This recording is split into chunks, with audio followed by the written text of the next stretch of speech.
Hola, ¿cómo están? Estamos en la hora liberal, una semana más, junto a Ignacio Briones, que esta semana va a tener una calidad especial porque lo traemos de panelista permanente, pero también Y de también de invitado, invitado, porque no pero también tenemos de invitado invitado. especial, porque No hay invitado hoy día. yo creo que hoy día ya no hay problema en revelarlo, que Ignacio Briones cumplió una tarea, un papel muy importante en la negociación, porque fue parte de los equipos técnicos que estuvieron, o eso dicen, Ignacio podrá ratificarlo o no, que estuvieron trabajando en el diseño de los aspectos técnicos más complejos de la reforma, ¿o no, Ignacio? Sí, o sea, yo no estoy en la negociación porque esa De los políticos. es de los políticos, nuestro representante electo, pero sí los senadores de Chile Vamos, Juan Antonio Coloma, Rodrigo Galilea y Luciano Cruzcoque nos pidieron a Matías Cebeo y a mí ayudarlo en el aspecto técnico del trabajo con Hacienda para el famoso préstamo, con un mandato y un ¿Cómo se solo llama, cómo se llama el préstamo, el nombre técnico en el no, proyecto? ya me perdí con los nombres de fantasía, he tenido tanto, aporte reembolsable, parte ahora no sé lo que es, ya, pero es un préstamo y el mandato que nos dieron es que no fuera un vale por, punto, Ya. que fuera un bono de verdad, nombre de la persona, con tasa de mercado, registrado en el Depósito Central de Valores, supervisado por la CMF, O sea, un bono, que no fuera un chirimoyo. que no fuera un chirimoyo y que tuviera una garantía del Estado en caso que el fondo no pague, bueno, es el Estado que asume aquello como con cualquier instrumento de deuda pública que tiene el Estado, por lo tanto, si defaultea, si no paga, ese préstamo de los afiliados hace default sobre toda su deuda, lo cual es un incentivo, por supuesto, a pagar y nunca Chile ha hecho default. Entonces, yo quiero decir que ese famoso préstamo que ha habido tanto ruido es un instrumento que está bien blindado para que no sea un vale por, no sea una cuenta nacional y lo más importante, que se pague una rentabilidad de mercado. ¿Ya? Oye, Ignacio, vamos por parte, porque se presentaron en la semana las indicaciones al proyecto de ley, que en la práctica es un nuevo proyecto de ley, son 176 páginas, si no me equivoco, un texto muy extenso, con muchos detalles, muy complejo, la verdad. eh, que además yo creo que en un hecho que es muy relevante, no tiene nada que ver con el proyecto original del gobierno, es una cuestión Nada que ver. completamente distinta. Entonces creo que antes de entrar a tratar como de descifrar lo que se presentó y tratar de entenderlo y tratar de darle una mirada más de fondo, más de largo plazo respecto a lo que significa para las pensiones y para la política en Chile, quizás primero sería bueno explicar, porque hay mucha confusión en qué consiste la reforma, que en esencia lo que hace es que aumenta la tasa de cotización previsional con cargo a los empleadores y son 7 puntos de aumento de cotización, de los cuales 4,5 puntos van íntegramente, bueno, son 6 puntos los que van a la cuenta individual, Sí. pero 4,5 de esos 6 puntos van directo a la cuenta y otros 1,5 puntos a financiar este préstamo, este bono, aporte reembolsable que se devuelve, que el Estado devuelve con el tiempo a las jubilaciones de los trabajadores. Y además hay un punto adicional que va a financiar el aporte para la pensión de las mujeres, porque hoy día, por su mayor expectativa de vida, tienen menores pensiones. Eso en términos generales, ¿no? Sí, está bien resumido. A ver, importante tener el punto de partida. La reforma que planteó el Ejecutivo, el gobierno al principio, era completamente refundacional. O sea, esta cotización extra era todo un fondo común, tenía las famosas cuentas Los 6 puntos era nacionales, todo a reparto. no era el reparto, una parte de reparto porque es un poco técnico, pero un fondo común que tenía unas cuentas nacionales, que ese es el vale por, que es inaceptable. Tenía una refundación de la industria también. Y acá en el escenario en que estamos, y esto es importante entenderlo más allá de lo técnico específico, estamos en una reforma que es full ahorro individual. ¿Ya? O sea, se reivindica con creces el valor del ahorro individual como pilar estructural del sistema. Como tú bien decías, hoy día cotizamos 10 puntos, que van a nuestras cuentas individuales, ahorro individual. Que es poco, si tú comparas con la OECD, Es sub- en país promedio de la OECD será 18% claro, es de la súper poco, remuneración. es súper poco. Se agregan 4,5 en lo inmediato, en los próximos años, y tú tienes este activo financiero, este instrumento de deuda que yo me refería al principio, tal cual como en los otros 14 y medio, tú tienes otros activos financieros, bonos del Estado incluidos, acciones de empresa, bonos de compañía, en fin. Y por lo tanto, esos 4,5 más 1,5 que es este préstamo, esos 6 puntos íntegros figuran en tu cuenta individual con retornos de mercado. ¿Ok? Entonces, acá, digamos, Chile Vamos debiera sentirse bastante satisfecho de que su principio fundamental, que el sistema de pensiones chileno se base en el ahorro individual, está completamente resguardado. Ahora déjame hacerte una pregunta técnica que yo creo que mucha gente se la hace eh, cuando escucha esta idea de este concepto que es el más que genera más discusión, ¿no? Este del préstamo reembolsable. Em, Este préstamo lo hacen todos quienes están cotizando, ¿cierto? Y después de 30 años, eso va a empezar a ir íntegramente a tu directamente a tu cuenta y el préstamo es una cuestión transitoria, ¿no? Para financiar a quienes hoy día están jubilados para poder aumentar las pensiones, ¿cierto?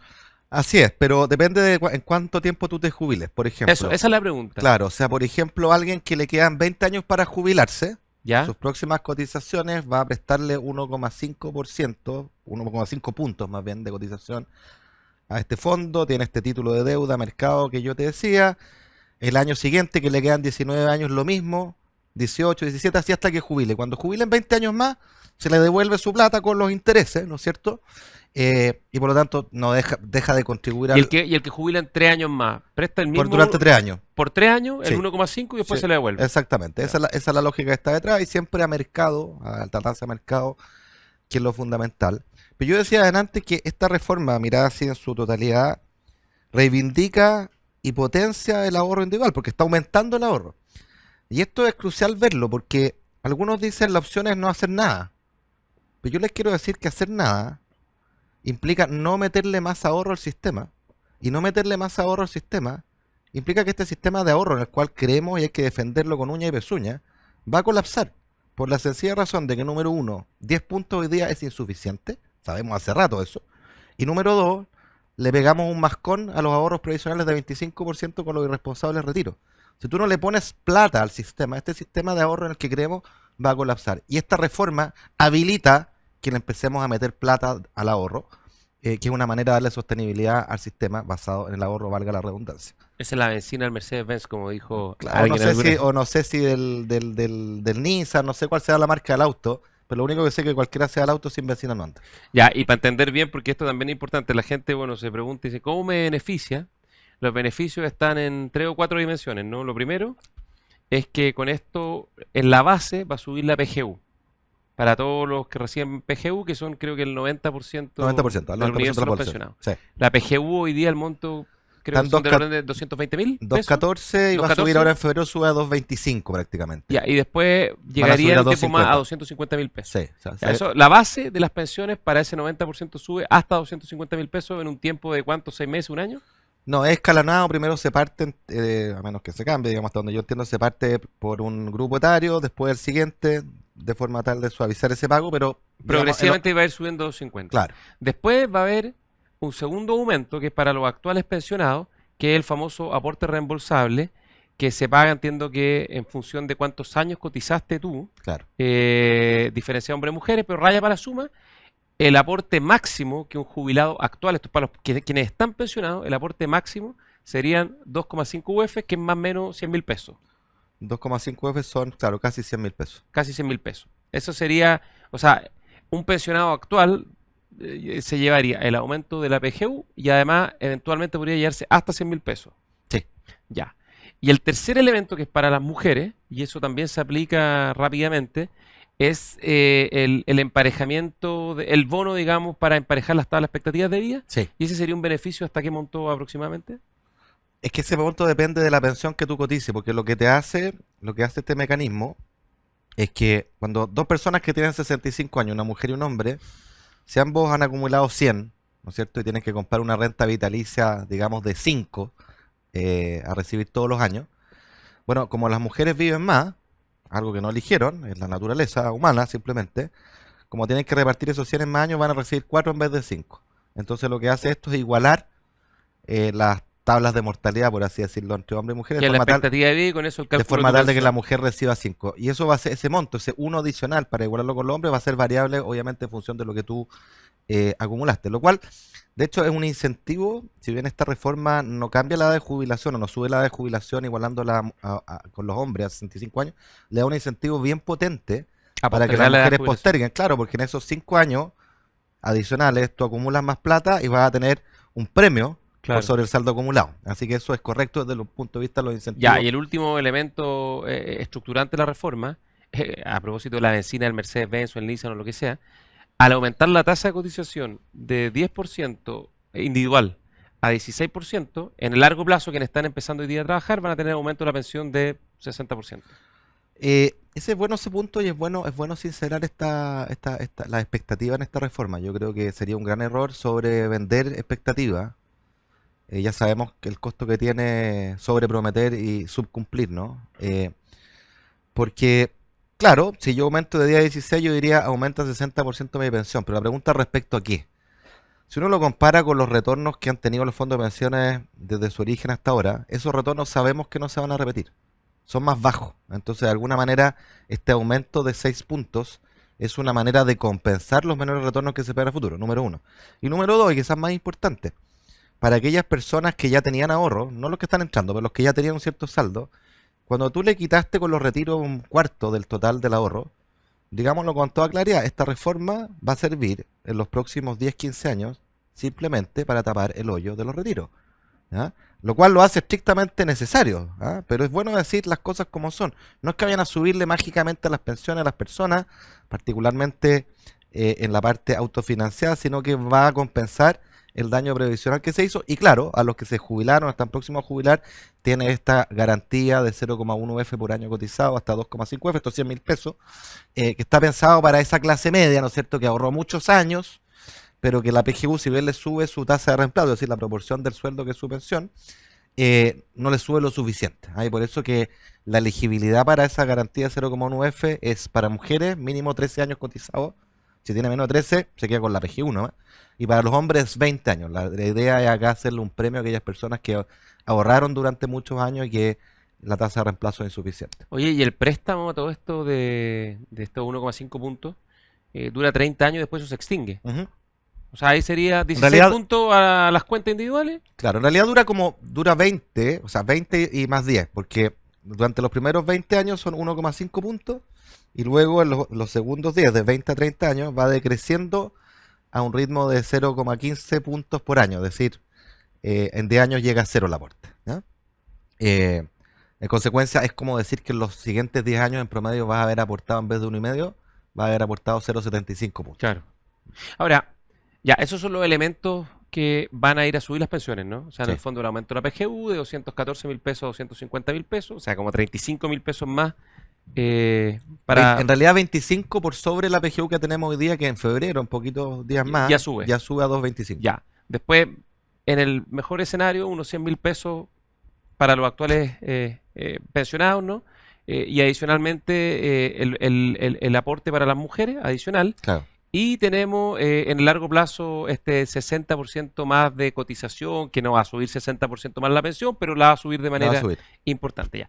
Y lo otro, que genera mucha polémica, pero que hay una cosa que es llamativa, porque ha generado mucha polémica, pero han salido ex ejecutivos de la industria a defenderlo, de la AFP me refiero, que es las nuevas normas que introducen más competencia, y particularmente la licitación del stock de los afiliados. Esto es, hoy día en Chile personas cotizantes serán 6, 8 millones, no me acuerdo la cifra exacta, pero cada 2 años se va a licitar el 10% de quienes están cotizando y la AFP que haga la mejor oferta, es decir, la tasa de cotización más baja, se va a llevar ese 10% a su listado, a sus clientes, ¿no? A su portfolio de clientes. Así es. A ver, acá es súper importante entender que las comisiones importan. Hay gente que dice que no importa porque esto no va a tu fondo. Oye, es parte de tu ingreso como trabajador. Lógico, pues parte de tu Claro, renta bruta que se descuenta y no queda en el líquido. claro. Y hoy día tenemos una diferencia casi de 3-1 entre la AFP más barata, que te cobra algo así como 0,5% de tu sueldo, o un 5% de los 10 puntos que aportas, como quieras medirlo, y las más caras que cobran 1,44. Entonces alguien diría, bueno, pero que la competencia, pero si yo veo que me están cobrando caro, me cambio a AFP. Pero lo que pasa es que la industria de las pensiones, aquí y en todos lados, tiene mucha inercia. Nosotros no estamos mirando los precios y cambiándonos a cada rato. En la práctica la gente no se cambia, no se cambia. Y hay un buen ejemplo de una AFP que en el pasado se ganó la licitación de nuevos afiliados, cobró una tarifa muy barata, y la norma, la ley te exige que tú tienes que mantener esa tarifa por 2 años, y los afiliados no se pueden mover durante esos 2 años, ya los nuevos entrantes al mercado laboral. Bueno, acabados los 2 años, esa AFP subió la tarifa por 3 y adivina cuánta gente se le fue. Algo así como un 10% nomás. Nada. Lo que muestra que hay poca sensibilidad a esto. Entonces, el punto de fondo acá es, si el Estado a mí me obliga a ahorrar, porque eso es lo que pasa, un ahorro forzoso, si me obliga a ahorrar, a mi juicio lo mínimo que debiera garantizar es que la comisión que pague yo sea en el entorno más competitivo posible. Y la licitación de stock es una manera de hacer aquello, que es una licitación no forzosa, ojo, porque las personas que les toque que las liciten pueden decir que no quieren que las liciten, que Van no a quieren tener 30 participar. días. No, van a tener la posibilidad de decir antes, durante y después que No no quiero quiero. ser. Se pueden cambiar en cualquier momento. Entonces, en ese sentido también es respetuoso de la libertad. Ahora, yo entiendo la oposición de la AFP. Obviamente esta medida pro competencia les diluye renta. ¿Ah? Y el mandato de un ejecutivo, de un director de AFP, es defender su renta. Pues la política pública no tiene que estar diseñada para defender las rentas de empresas incumbentes, sino que a mi juicio debería estar siempre motivada por defender mercados competitivos, lo más competitivos posible, Sí, ahora- en beneficio de las Ahora lo que es personas. interesante es que las AFP son muy críticas de esa medida, han publicado cartas, han hecho lobby, han hecho mucha presión, pero ex ejecutivos importantes de la industria como José Antonio Guzmán, que fue presidente de la AFP Habitat, o Rodrigo Pérez, que fue presidente de la Asociación de AFP, han salido apoyando la reforma. Claro, bueno, es que, ¿sabes lo que pasa, Gonzalo? Que toda reforma, todo acuerdo es siempre imperfecto. Uno no obtiene todo lo que quiere y la pregunta siempre es, bueno, ¿hasta dónde llego?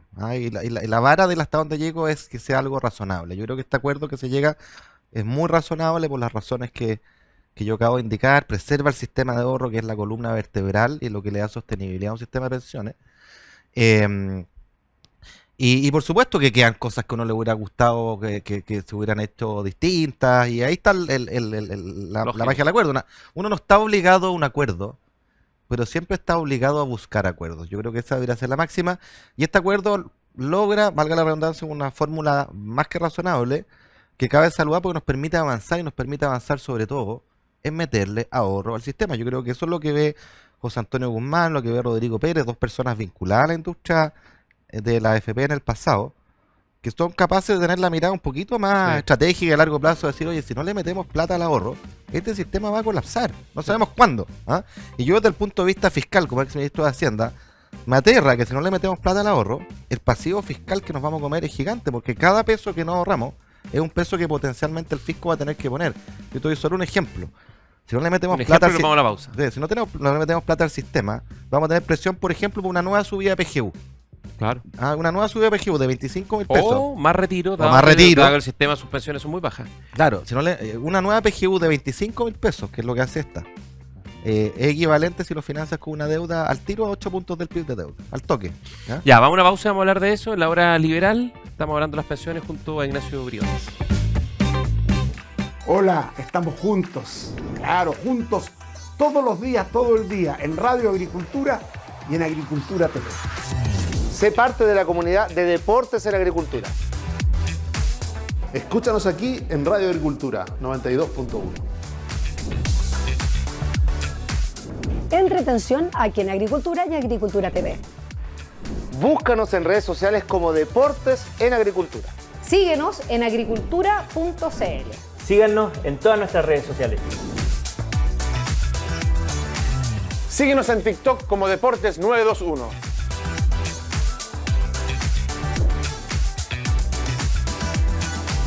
Aquí estamos conectados con Agricultura, más de 21 años liderando la audiencia gracias a su sintonía. Conectados con Agricultura. Sigue la programación de Deportes en Agricultura a las 7 de la mañana y a las 14 horas. Somos Agricultura. Somos Agricultura.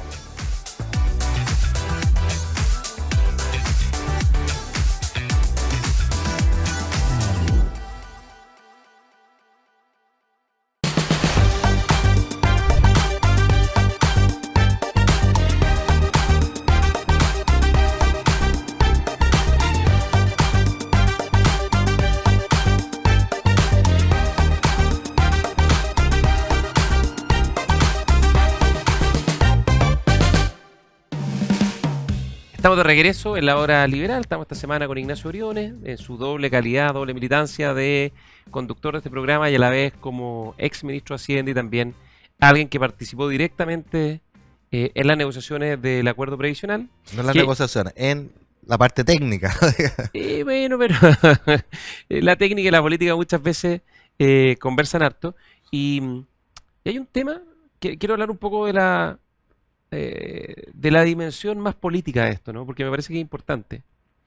Yo creo que es una buena noticia que la política, después de mucho tiempo, produzca acuerdos, ¿no? En temas que son relevantes para los chilenos. Las pensiones, después de la seguridad, son el tema más relevante en todas las encuestas, en las opiniones de las personas, que ven con preocupación cómo la jubilación puede transformarse en una pesadilla producto de las bajas pensiones. Y este es un tema que se ha venido discutiendo hace mucho tiempo, ¿no? Hay que recordar que la presidenta Bachelet fracasó en su segundo gobierno, ¿no? De reformar las pensiones. Presentaron un proyecto de ley que finalmente fue rechazado en el Congreso y rechazado con los votos del actual presidente de la República y la vocera hoy día con prenatal, ¿no? Cuando se discutió dicho proyecto. Después el presidente Piñera, en su segundo mandato, tuvo un éxito y un fracaso, hay que decirlo. Tuvo un éxito porque logró crear la PGU, que hoy día todos reconocen una muy buena política pública que fue muy importante, pero un fracaso porque no logró sacar una reforma al sistema previsional, ¿no? A la industria de administración de fondos de pensiones, ¿no? Con todo lo que eso significa, que es que, como hablábamos del ejemplo del auto, que es un ejemplo que no es muy feliz, digamos, pero venía con las ruedas pinchadas, venía medio abollado, con poca benzina, y obviamente eso era un problema. Y ahora se abre una puerta o una ventana, pero te quería preguntar ya desde una dimensión más política, ¿no? Parece ser un acuerdo todavía muy frágil.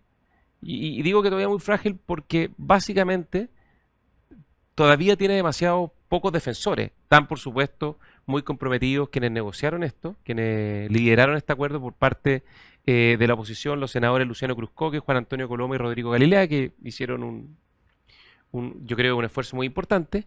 Uno ha visto a la ministra Jara yendo y viniendo, pero que ha defendido el acuerdo, con algunos deslices, con saludos para la galería, pero bueno, es parte de la política. Pero fíjate que sí, uno lo que ve es que en los extremos ya tiene opositores muy, muy fuertes, ¿no? Por el lado de la derecha el Partido Republicano, por el lado de la izquierda uno ve una incomodidad, una dificultad en parte del socialismo y en buena parte del mundo del Frente Amplio del Partido Comunista. Y también fíjate que me ha llamado mucho la atención el silencio del presidente Boric, que no ha manifestado mayor expresión de causa respecto a la reforma, cuando uno lo que esperaría es que este acuerdo, que es tan importante por la magnitud, por la envergadura, por lo que significa, tuviera un endoso súper claro y nítido por parte del principal líder del oficialismo, ¿no? Que es el presidente de la República, y ha estado muy silencioso, y eso, por lo menos para mí, es muy llamativo. Yo creo que es prudente que esté silencioso en esta etapa, por lo que tú dices, porque hay un acuerdo marco para votar las indicaciones en la Comisión de Trabajo, pero queda camino por recorrer. Y uno no puede comerse el pan antes de hornearlo, digamos. Yo creo que hay que prudencia. O sea, una vez que salga al Senado, yo creo que su palabra va a ser importante porque va a la Cámara, donde va a enfrentar más voces críticas, más desordenada la Cámara. Pero volviendo al tema medular. Pero perdón, por ese punto. Justamente por eso me parece que es importante la posición del presidente de la República. Porque... O al menos quizás esperar que salga de la Comisión de Trabajo, que es donde se ha jugado esto. O sea, yo imagino que lo que uno habría esperado, lo que uno probablemente hubiera visto en el caso del presidente Piñera o la misma presidenta Bachelet, el presidente Lago, que al momento de abrocharse el acuerdo, obviamente uno no se come el pan, pero sí es muy claro en decir, este es un acuerdo que es importante y Sí, valoramos puede ser, que se haya alcanzado, sí, digamos, un acuerdo en la materia. Puede ser, ya. Yo no tengo tanta expertise ahí para evaluar la psicología y la temporalidad política, pero me quedaría en lo que representa el acuerdo, porque un buen acuerdo es también una señal de gobernabilidad. Y yo creo que lo que está señalando Chile Vamos, y también lo que ha hecho la candidata Evelyn Matei, Sin duda. es una señal de gobernabilidad. Acá la diferencia está entre los que vociferan, critican y no proponen, y aquellos que pueden darle gobernabilidad. Y gobernabilidad es al país, y la gobernabilidad es la capacidad de avanzar en reformas, de avanzar en acuerdos. Uno no está obligado a cualquier acuerdo, insisto, pero sí está obligado siempre a buscar acuerdos porque así funciona la democracia. Me parece que en materia de pensiones, sobre todo por lo que ya hablábamos, porque el sistema de ahorro está en riesgo si no le metemos plata, sobre todo después de los retiros, es fundamental darle esa señal de gobernabilidad. Creo que además, lo hemos conversado en este programa, si la democracia no hace delivery sobre materias sustantivas que importan a la población, bueno, es caldo de cultivo para los populistas, para los autoritarios, para los de las soluciones mágicas, para los extremos en definitiva. Y eso, paradojalmente, retroalimenta en un círculo vicioso la incapacidad de lograr acuerdos. Lo vemos de alguna manera en esta reforma. Los sectores más moderados están tensionados por los extremos, ¿no es cierto? Porque les tiran piedras todos los días y los incendian en redes sociales. Por lo tanto, algunos de ellos, por temor, falta de convencimiento, se restan. Y si se restan, no hay acuerdo. Y eso exacerba, ¿no es cierto?, en la segunda vuelta o después mañana, más presencia de extremos. Por eso yo decía que es importante el liderazgo en esto del presidente de la República. Porque su voz, con todas las dificultades que pueda tener, es una voz que es importante para su mundo, para el Frente Amplio, incluso para el Partido Comunista. Y un endoso claro al acuerdo que se llegó, al menos inhibe a quienes están tentados de salirse de este marco de acuerdo, ¿no? Es verdad. Y en segundo lugar, porque tampoco se puede jugar a dos bandas, ojo con eso.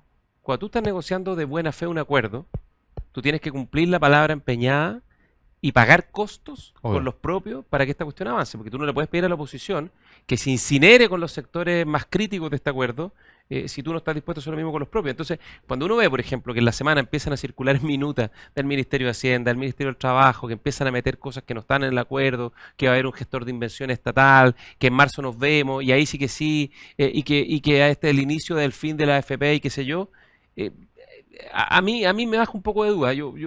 Por eso creo que es importante ser muy claro y ser muy preciso en exigirle a quienes lideran esto, porque quien lidera esto es el gobierno, porque además esto es iniciativa exclusiva presidencial, y eso es muy importante que quede transparentemente asentado, que no permitan este doble juego, ¿no? Donde por una parte me siento contigo y me pongo de acuerdo y me saco una foto, y por otra parte me doy vuelta para atrás y digo, tranquilo, si esto... Claro, pero al mismo tiempo, fíjate que hay otra lectura de ese tema, pero tomemos los inversores estatal.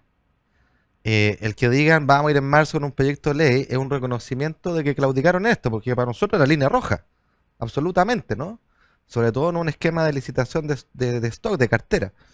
Y tú siempre puedes decir que voy a ir mañana, pasado mañana, el otro año, por tal o cual cosa que a uno le parezca una locura, si es que tienen las mayorías para hacerlo, pero este es un reconocimiento que en esta reforma no tienen mayorías para hacer eso. El Partido Comunista lleva 100 años diciendo Por que supuesto. va a poner el cielo en la tierra y todavía no... Y también pueden decir, oye, en el próximo, cuando seamos gobierno de nuevo, vamos a irnos a un sistema de reparto. Bueno, los quiero ver si tienen los votos. O vamos a hacer una reforma tributaria de 8 puntos. ¿Te acuerdas qué es lo que decían? Sí. O vamos a terminar con la AFP. No las terminaron, no terminaron con la AFP. Entonces, una cosa es el decir... Eso es lo bonito de la democracia. Sí, pues una cosa es el decir y la otra que es un saludo a la bandera, lo que están diciendo. Ahora, y yendo al otro extremo del arco político, cuando uno viene al Partido Republicano, que se pone tan en contra, que se niega incluso a extender una semana el debate legislativo para tratar de dilatar esto con tinterillada legislativa, y uno entiende y dice, bueno, efectivamente es legítimo, ellos pueden pensar de que esta es una mala reforma, eso está dentro de lo posible, que es mejor no avanzar, también está dentro de lo posible, Claro. pero entonces la pregunta que yo le haría al Partido Republicano, a sus dirigentes, a quienes son más críticos de este acuerdo es, ¿cuál es la alternativa? ¿No hacer nada? ¿Dejar el sistema como está y que se termine de fondar por dentro? ¿O esperar que algún día, por obra y magia, o por el Espíritu Santo, digamos, tengamos eventualmente un Congreso favorable con mayorías que nos permitan hacer los cambios que para nosotros son perfectos y no tener ningún tipo de concesión con la izquierda? Esa estrategia, que es la estrategia del inmovilismo, digamos, hasta que no estén las condiciones óptimas para avanzar, mira, al final del día, no solo significan un riesgo, ¿no? Porque esta es una olla a presión que se va acumulando y que finalmente puede explotar si es que los cambios no se producen, y eso en Chile en el último tiempo lo hemos visto, sino que también es una estrategia que hasta cierto punto no se diferencia tanto de lo que es la lógica propia del mismo Frente Amplio, ¿no? Que también es súper utópica, que también es súper idealista, que o son los cambios que yo creo que tienen que hacerse, o mejor que no haya ningún cambio y nos quedamos aquí sentados hasta que algo pase, digamos. Y lo que sabemos es que las cosas no pasan por sí solas, sino que pasan porque alguien las empuja. Y finalmente termina ganando el que empuja más fuerte. Y eso, es, por lo menos desde mi punto de vista, constituye un riesgo en la forma en que se comprende el funcionamiento de la democracia.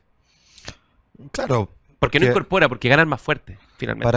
para petarse en la trinchera, a menos que tú tengas el 50 más 1, tiene una y una sola consecuencia, que es que no va a pasar nada, no va a pasar nada, no va a haber reforma. Y yo vuelvo a insistir, ¿cuáles son los costos de no tener reforma? O sea, llevamos más de 10 años discutiendo esto.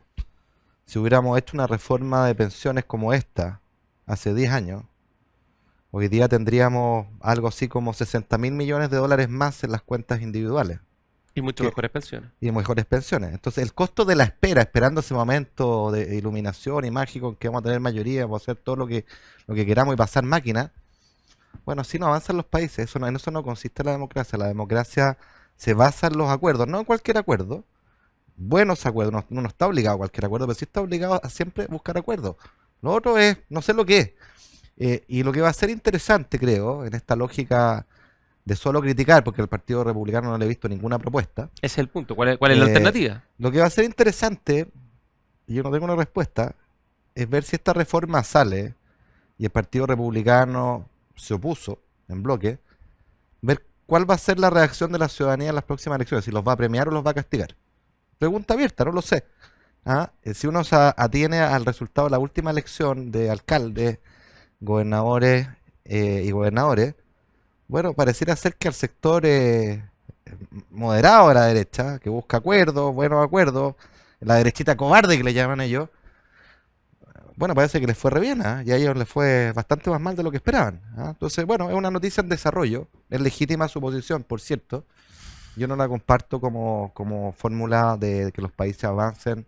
Los países avanzan gradualmente, nunca uno tiene todo lo que quiere, pero tener una parte de lo que quiere es mejor que quedarse sin nada, esperando y esperando, porque eso deslegitima la democracia y es caldo de cultivo para los populistas. E incluso, si tienes las mayorías suficientes para avanzar con tu reforma, supongamos que llegásemos a tener el 51%. ¿Tiene sentido hacer una reforma que desatienda lo que piensa el 49%? Tampoco, porque El además 49% a la vuelta de la esquina puede ser 51%. es muy bueno ese punto, porque estas reformas uno tiene que pensar que duren. Entonces, claro, con esa lógica de que si yo tengo el 50 más 1 paso máquina y es todo lo mío y nada lo tuyo, bueno, cuando el otro tenga 50 más 1 va a pasar máquina de vuelta, y nos vamos a ir de la A a la Z permanentemente, bueno, eso es destruir los países. Entonces, los acuerdos en cuestiones sustantivas también tienen una suerte de mandato de una cierta estabilidad de lo que se acuerda, es decir, este es el camino. Y ahí de nuevo vuelve el valor de este acuerdo. El camino que esta reforma está diciendo, con un gobierno de izquierda, es el camino del ahorro individual. A mí me parece eso notable. Francamente, me parece que es un triunfo. Espérate, el de camino ustedes. del ahorro individual y también el camino de la subsidiariedad, porque finalmente es el sector privado el que está contribuyendo en la seguridad social. Sí. Que eso es algo que hace no muy poco, a la vuelta de la esquina para atrás, cuando uno mira el 2022 y votamos un plebiscito, era puro reparto y puro Estado. Así es. Así es. Bueno, nos vamos a una pausa en la hora liberal y volvemos luego el corte. Hola, estamos juntos, claro, juntos todos los días, todo el día, en Radio Agricultura y en Agricultura TV. Sé parte de la comunidad de Deportes en Agricultura. Escúchanos aquí en Radio Agricultura 92.1. Entretención aquí en Agricultura y Agricultura TV. Búscanos en redes sociales como Deportes en Agricultura. Síguenos en agricultura.cl. Síganos en todas nuestras redes sociales. Síguenos en TikTok como Deportes 921.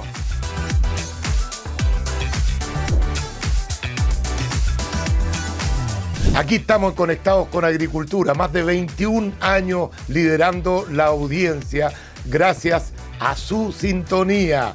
Conectados con Agricultura. Sigue la programación de Deportes en Agricultura a las 7 de la mañana y a las 14 horas. Somos Agricultura. Somos Agricultura.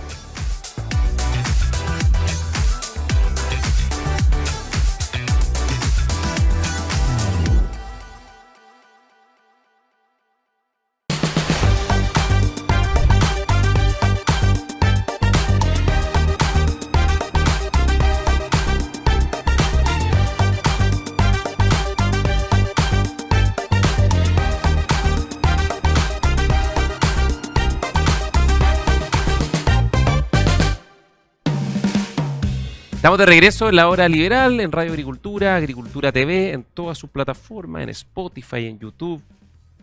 Tenemos múltiples lugares donde nos pueden ver y escuchar. Y estamos con Ignacio Briones hablando de las pensiones y el acuerdo previsional. Y te quería plantear, Ignacio, dos temas que sí creo que hay que mirarlos con mucha atención.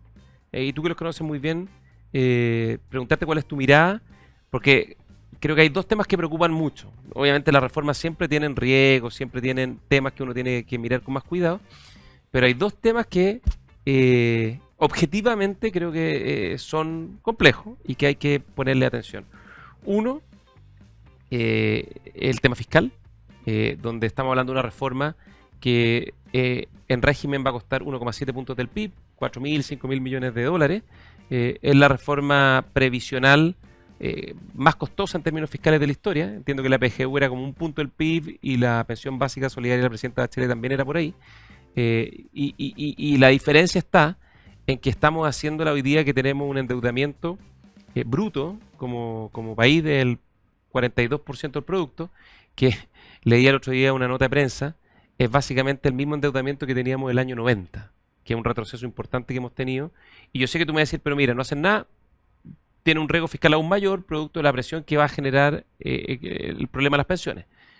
Pero ahí hay un tema que objetivamente es complejo. Y cuál es tu mirada y qué resguardos, qué es lo que se puede hacer para poder atender ese tema. Y lo segundo, el tema laboral, ¿no? Porque aumentar 7 puntos la tasa de cotización, eso se traspasa a las planillas, es un costo, afecta a las pymes, puede tener un efecto en el empleo, o va a tener un efecto en el empleo, y eso es inescapable porque cuando tú haces una reforma previsional y subes las cotizaciones, hay pocas alternativas para escapar de eso, y se le puso alguna gradualidad, pero hoy día el hecho de la causa es que tenemos un tercio de la fuerza de trabajo en la informalidad y llevamos 2 años con una tasa de desempleo sobre el 8%. Y eso parece ser como la nueva tasa natural de desempleo de la economía chilena, cuando hace 5 o 7 años atrás estamos incluso bajo el 6%. Entonces, ahí hay dos temas que yo creo que son como el flanco que hay que abordar y que yo creo que refuerza algo que hemos hablado muchas veces, que todo esto finalmente no lo vamos a terminar de resolver si este país no vuelve a crecer. Por supuesto. A ver, vamos por partes. Está súper importante esta pregunta. El costo fiscal de esta reforma en realidad no es 1,7. El costo fiscal de esta reforma es más parecido a un 1,4, un 1,5. Déjame descomponerlo porque esto es importante. El grueso del costo fiscal no tiene que ver ni con el fondo, ni con el préstamo, ni con el bono mujer, ni con la garantía. El gran grueso tiene que ver simplemente con el hecho de subir 6 puntos de cotización. Imaginémonos un escenario en que hubiéramos hecho una reforma 6 puntos a las cuentas individuales pura y dura. Bueno, el costo de eso para el fisco hubiera sido casi un punto del PIB. ¿Por ¿Y qué? eso por los empleados públicos? Los empleados públicos explican más o menos un tercio de ese aumento de costo. Y los otros 2 tercios tienen que ver con el hecho que el mayor costo empresa se baja de gasto y por lo tanto menor recaudación tributaria. ¿Ya? Entonces, cuando uno habla del costo fiscal, uno dice, bueno, 0,9, un punto, están simplemente por ese hecho. Luego agrégale 0,3 de la PGU, ¿ya? Que es lo que cuesta, 0,3 del PIB. Ahí tienes 1,2 en ese paquete. Y luego viene la garantía, esta que decíamos, que se hace con un préstamo, pero el préstamo en definitiva se tiene que devolver. Y por lo tanto hay una garantía al fisco atrás. Y eso cuesta como 0,2 más del PIB. ¿Ya? Y después está el bono.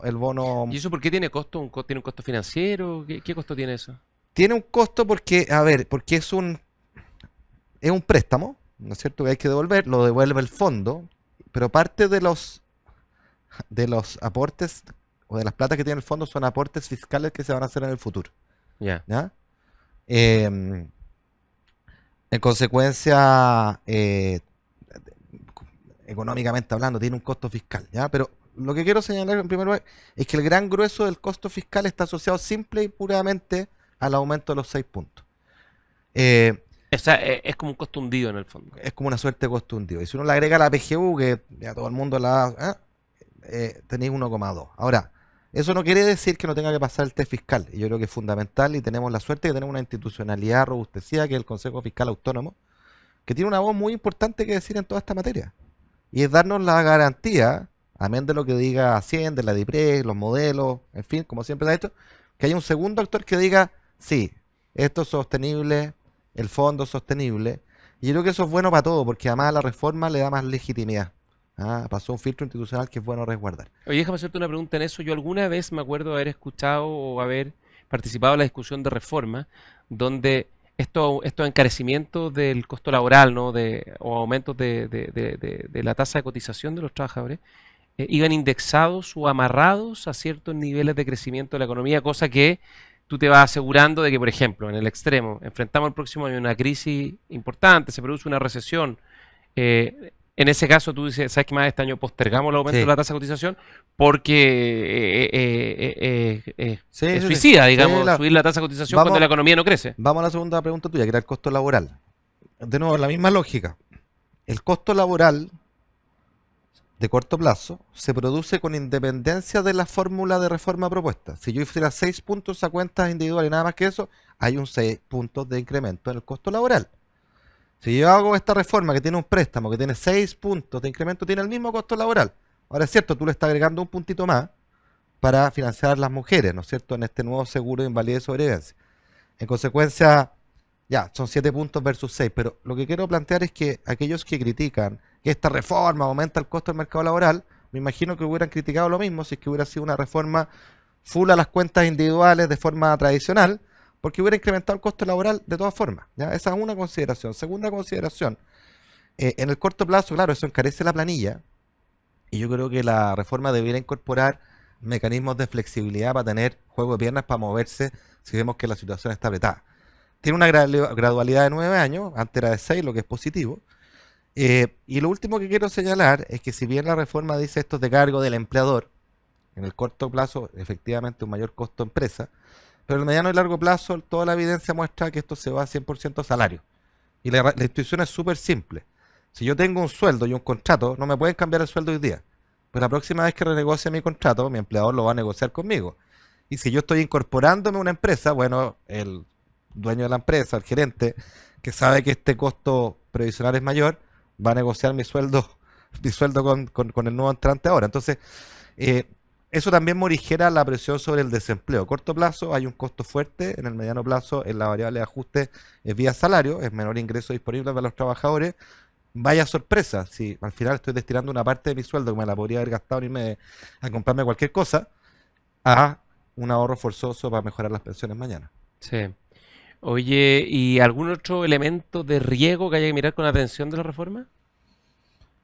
Yo creo que el tema laboral hay que dejar válvulas de escape, espacio de flexibilidad. Eso no está hoy día. O sea, por ejemplo, que si la economía crece por debajo del 2%, se posterga o se reduce el ritmo de incremento. No está, y yo creo que la discusión es parlamentaria es una ocasión para meter aquello. Bastaría con decir, esta progresión podrá ser revisada si las condiciones económicas así lo meritan o algo por el estilo. Se puede dejar esa válvula de escape entendiendo que en las leyes uno solo puede hacer lo que expresamente está indicado. Eso se hizo con la gratuidad de la presidenta Bachelet. La gratuidad se puso un gatillo en función del crecimiento. De PIB, de nivel de PIB. Sí. Ahora, mezclando las dos cosas, lo fiscal y lo laboral, yo creo que esta reforma, si se aprueba, y nos hacemos cargo de esta prioridad, y gobernar es priorizar, yo creo que lleva en el futuro gobierno, espero, a dos cuestiones fundamentales. Número uno, en materia fiscal va a haber que hacer un ajuste fiscal importante, ¿ya? Hay que recortar gastos y hay que buscar holgura, porque acá estamos priorizando recursos en esto. Bueno, pero si los priorizo acá, los estoy desatendiendo, por ejemplo, de educación. ¿Ya? Entonces voy a tener que buscar espacios de cuestiones menos prioritarias o para tener holgura o para invertirlo en educación, por ejemplo. Y la segunda cosa que yo creo que es fundamental abordar, que un elefante en la cristalería, una trampa en el solitario, lo decíamos en una propuesta reciente que hicimos con Oscar Landerreche, Rafael Berguán y Andrea Butelman en ICARE, 13 verdades incómodas y un pacto de desarrollo, es que hay que entrarle al mercado laboral, porque fíjate que hemos avanzado, se ha legislado en varias cuestiones, las 40 horas, ahora salario mínimo también. Salario mínimo, la sala cuna, todo eso va por el lado, ¿no es cierto?, de aumentar los costos y los beneficios que los trabajadores tienen. Está muy bien, pero hemos hecho poco y nada para adaptar nuestra regulación laboral al siglo XXI, para hacerla más adaptable, una adaptabilidad pactada, como nos decía Alvaldo Draghi cuando estuvimos acá. Eso es estrictamente fundamental, porque tú no podís incrementar la balanza por acá y dejar esto otro por acá. Hay que volver a nivelar para que sea un equilibrio virtuoso, donde este mayor costo laboral se compense con ganancias de productividad, con ganancias en eficiencia, y eso Sí. requiere una legislación más flexible. En el fondo, el gran tema y la gran verdad incómoda es que no podemos pasarnos todo el día y toda la vida discutiendo cómo gastar más Exacto. si no nos preocupamos a la vez de cómo producir más y cómo generar más ingresos. Y eso diría Churchill, es sangre, sudor y lágrimas, porque finalmente, vuelvo al punto, la administración de un país es lo mismo que la administración del hogar. Sí, pues. Eh, Cuando uno mira el nivel de deuda que tiene hoy día Chile, estos 42 puntos del PIB, que hace 15 años atrás eran 10 puntos del PIB, 12 puntos del PIB, o sea, se ha triplicado la deuda pública, o más que triplicado en los últimos 10, 15 años, y uno ve cuántos intereses hay que pagar de aquí al 2030, vamos a tener que pagar 52.000 millones de dólares en intereses, que es una cachada de plata, pues es lo mismo que cuando uno toma un crédito. No hay almuerzo gratis. Exactamente, tiene que pagar la cuenta. Si uno quiere viajar fuera de Chile, quiere irse al Caribe, quiere comprarse el auto, quiere cambiar, no sé, cualquier cosa, los electrodomésticos, cambiarse de casa, tiene que hacer su balance, es decir, gano tanto y tengo que pagar tanto. Y cuando ya esa cuestión se te empieza a descalzar, empiezan los problemas. Sí. Y hoy día Chile todavía no está en una situación dramática. En general, nuestras cifras fiscales son razonables para el contexto latinoamericano incluso y global también, pero la tendencia es mala. Y si esta tendencia no logramos estabilizarla y cambiarla en el corto mediano plazo, vamos a empezar a enfrentar problemas que Chile hace 40 años que no tiene. Si estos problemas de negociación de la deuda externa, de un endeudamiento público exacerbado, de la desconfianza de los inversionistas extranjeros y el efecto que eso provoca en la balanza de pago, lo que va, es cosa lo que en Argentina, ¿no? Que tienen que tener cambio Sí. fijo porque no pueden, no Nosotros tienen estamos lejos de ahí, pero hay una máxima que tú dijiste, que es la que ocurre en cualquier hogar. Uno que tiene que adaptar los gastos a la plata que tiene, no a la que sueña que tiene. Uno se puede, digamos, desviar transitoriamente. Cuando uno compra crédito, se desvía transitoriamente. Yo no tengo la plata para comprarme el televisor, pero sí tengo la plata para pagarla en cómodas cuotas, ¿ya? Pero nadie puede vivir de prestado porque las deudas hay que pagarlas. Entonces, es súper importante dejarse de hacerse trampa en el solitario, gastar contra ingresos futuros que soñamos que tenemos y que la evidencia ha mostrado que son mucho menos que los que soñamos. Y si mi punto es que nosotros llevamos aproximadamente unos 40 años de solidez fiscal en la trayectoria, ¿no? Y sigue siendo sólido Chile, pero la tendencia es mala. Y sigue siendo sólido. Y todo esto, de lo que te decía, el lenguaje del pasado, las crisis de balanza de pago, los rallies del tipo de cambio cuando pierden la confianza en los mercados, en la economía interna, en fin, son cosas que uno las ve que pasan en Argentina, que pasan en muchos países. Y hace mucho tiempo hay generaciones y generaciones que no saben lo que era vivir con problemas con los mercados externos, con el problema inflacionario, y esa cuestión no podemos acercarnos, yo creo que ni siquiera milimétricamente, a tiempos pasados que fueron muy complejos para la economía chilena. Claro, que nos costó mucho salir de ahí. por supuesto, el rigor fiscal es clave y es que por eso digo que va a ser necesario hacer un ajuste y explicárselo a la ciudadanía tal cual. O sea, estamos en una casa que estamos gastando más de lo que estamos produciendo, hay que ajustar el gasto a lo que tenemos, no a lo que soñamos que tenemos. Hay que priorizar, hay cosas y gastos que no son prioritarios y que hay que llevarlos a cosas que sí son prioritarias. Hay que eficientar el gasto público. El Estado tiene el deber de gastar bien. Si al final el Estado funciona con plata que le pasa a Además. los chilenos, es un imperativo, ¿no? Pero una otra cosa, digamos, también es fundamental, lo hemos hablado en este programa, recuperar el crecimiento. No cae de Marte, no es la buena voluntad. Hay que tener una hoja de ruta, un pacto de desarrollo agresivo, ambicioso para volver a crecer. Y fíjate una cosa, esta reforma, si se aprueba, yo creo que va a ayudar al crecimiento. Porque le mete más ahorro a la economía. O fortalece el mercado de Fortalece capitales. el mercado de capitales, le mete más ahorro, eso es pro crecimiento. Entrega una señal política de que Chile todavía tiene capacidad de llegar a ciertos acuerdos sobre cuestiones relevantes. Si fracasamos una tercera vez, yo te digo, la señal para afuera es mala. Sí. ¿Ah? Y la señal fiscal, los inversionistas son capaces de chuta, estos gallos no le están metiendo plata al vecino al auto. No sé cuándo, pero en algunos años más van a tener un problema y una presión fiscal gigantesca, así que... No, yo creo que si esto sale bien es notable, ¿eh? Porque si uno mira en Chile en los últimos 10, 15 años, reformas de esta envergadura, estructurales, grandes, no hemos tenido, la verdad. Y si uno mira el contexto latinoamericano, tampoco.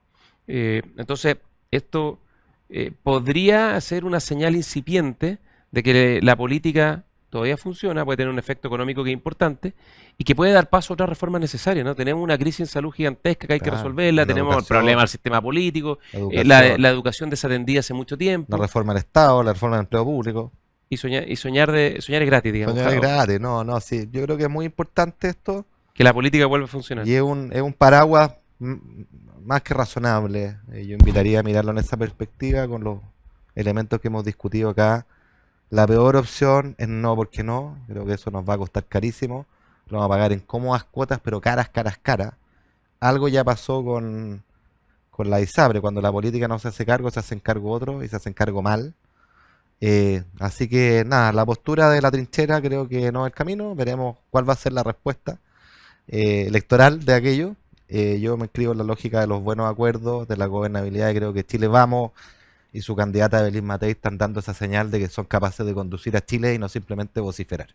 No, y dos cosas adicionales. Una, todas las encuestas muestran, la CEP y muchas otras encuestas, de que la gente prefiere por lejos liderazgos que busquen acuerdos y den gobernabilidad a los liderazgos de trinchera. Ahora eso es medio contradictorio con que han venido creciendo fuerte en el último tiempo liderazgos que son mucho más confrontacionales, polarizantes y populistas. Pero por lo menos la gente declara eso en la encuesta. Y lo otro que es relevante es que tú lo dijiste, ¿no? Ya en la elección anterior, el electorado, al menos el electorado de derecha, pareciera que mostró un cierto cambio, ¿no? De volver a preferir aquellos que ofrecen cierta moderación y gobernabilidad en el buen sentido. Si la moderación no es señal de renuncia a los principios, sino que entender que tú no cambias tus principios, pero sí muchas veces tus respuestas, tus instrumentos los tienes que ir adaptando en función de las necesidades de las mayorías que tienes. Y no hay que olvidarse que si queremos gobernar, también vamos a tener que tener capacidad ahora de dar gobernabilidad para también cuando gobernemos exigir gobernabilidad a la oposición. Que lo dijo el alcalde Boanovich, el verdadero test de madurez democrática de la izquierda en Chile va a ser cuando vuelvan a ser oposición. Por supuesto, y eso está por verse, habrá que cuadrar la palabra, pero necesitamos encontrar un espacio de acuerdos básicos para poder mirar a futuro largo, con ambición, y recuperar el crecimiento y hacer reformas muy pendientes en esa dimensión, y yo al menos me inscribo en el optimismo o al menos en la voluntad de que eso es posible y necesario. Así sea. Oye, vamos a hacer un recomendado corto, ¿no? Sí, estamos terminando, pero el recomendado, estamos en verano, así que los recomendados ahora porque pensé que me iba a decir, no se me acabó el tiempo. No, es más apropiado que nunca hacer un recomendado veraniego. veraniego. Hacer un recomendado en función de una premiación importante que me tocó asistir y que tuve el honor de dar las palabras al homenajeado, que el premio a la trayectoria académica de la Universidad Católica, que darlo la Fundación de Exalumnos, al profesor Rolf Luers, que fue ministro de Hacienda también, biministro durante la crisis de los 80, le tocó intervenir la banca, fue mi profesor, le tengo gran estima, me pidió que diera las palabras del premio. A mí el hermano me hizo clase en ingeniería, era profesor de cálculo estructural. Bueno, y Rolf, su pasión es la historia económica, pasión que me transmitió a mí, que yo, al igual que él, seguí en mi doctorado y mis trabajos académicos, y quiero recomendar un libro que hizo él, junto a coautores, con Gerd Wagner, otro profesor de la Católica, y José Díaz de la Católica, que no es un libro de lectura de verano, porque es un libro de pura estadística. Se llama La República en Cifras, 1810-2010. Son estadísticas, series de 1810 hasta la fecha. Imaginan ustedes la pega que hay detrás para poder hacerla. No solo de variables económicas como el Producto Interno Bruto, la inflación, los salarios. Hay estadísticas de educación, de capital humano, de infraestructura, de mercado de capitales, de inmigración, una serie de cosas. Y es no tengo ninguna duda, el trabajo estadístico más valioso en la historia económica de Chile. Así que una gran fuente de datos e información para que otros investigadores hagan sus tesis. ¿Es fuente abierta? Si uno lo googlea, ¿aparece? No sé si está en fuente abierta, se publicó el 2016, es gordito. Pero puede que tenga fuente abierta, pues se pueden descargar los datos, sí, puede que sí. La República en Cifras, 1810-2010, Rolf Luers, Gerd Wagner, José Díaz. Mis felicitaciones a Rolf, un gran homenaje, un merecido premio, y fue un honor poder hablar en esa ceremonia en la Casa Central con el rector de la Católica y todas las autoridades. Yo lo leí alguna vez y es una cosa extraordinaria porque impresionante ver encadenamientos de cifras, series de cifras desde la independencia de Chile hasta los tiempos actuales. Oye, mi recomendado veraniego es un libro que acaba de publicarse, que acaba de llegar a Chile también, está en la librería, de un escritor colombiano que se llama Juan Gabriel Vázquez. Juan Gabriel Vázquez, a mi juicio, uno de los mejores de su generación, uno de los mejores de todas las generaciones en realidad, de los escritores en Latinoamérica que están vigentes. Ha escrito libros increíbles en el pasado. Es como una especie como yo encuentro que es como un Emmanuel Carrer del Caribe, ¿no? Y acaba de sacar un libro que se llama Los nombres de Felisa, que es la historia de una escultora que murió el año 82 en París, en el exilio, colombiana naturalmente, más bien de ideas progresistas, pero que muere en la frustración, en la desilusión, acompañada de una gran figura como Gabriel García Márquez. Y lo que hace siempre Juan Gabriel Vázquez en sus libros es que encadena estas biografías personales de personalidades tan intensas, con vidas tan increíbles, tan literarias, con la historia o la biografía propia de los países, ¿no? En particular en este caso de Colombia. Él ya escribió una novela tiempo atrás que se llama La forma a la ruina, que era la historia del asesinato de Jorge Eliezer Gaitán, el candidato del Partido Liberal que desencadenó el periodo de la violencia política en Colombia, y cómo eso impactó en la vida pública, pero también en las vidas privadas de las personas, a nivel familiar, a nivel personal. Escribió otro que se llama El ruido de las cosas al caer, que tiene que ver con el narcotráfico, con Pablo Escobar. De hecho, es un libro que parte con uno de los hipopótamos de Pablo Escobar, que se le escapa de su finca, de su hacienda, la hacienda Nápoles, y relata, digamos, ese periodo tan terrible, tan trágico de la historia de Colombia en los 80, los 90. Sacó otro que se llamaba Volver la vista atrás, que tiene que ver, es la historia de un cineasta, ¿no? Que sus padres son los precursores de la guerrilla maoísta. Y ahora saca este que se llama Los nombres de Felisa, muy interesante, es un gran escritor, lo recomiendo mucho. Editorial Alfaguara, Juan Gabriel Vázquez. Se nos acabó la hora. Harto recomendado esta lectura veraniega. Nos vemos. Y nos vemos la próxima semana. Chao, chao.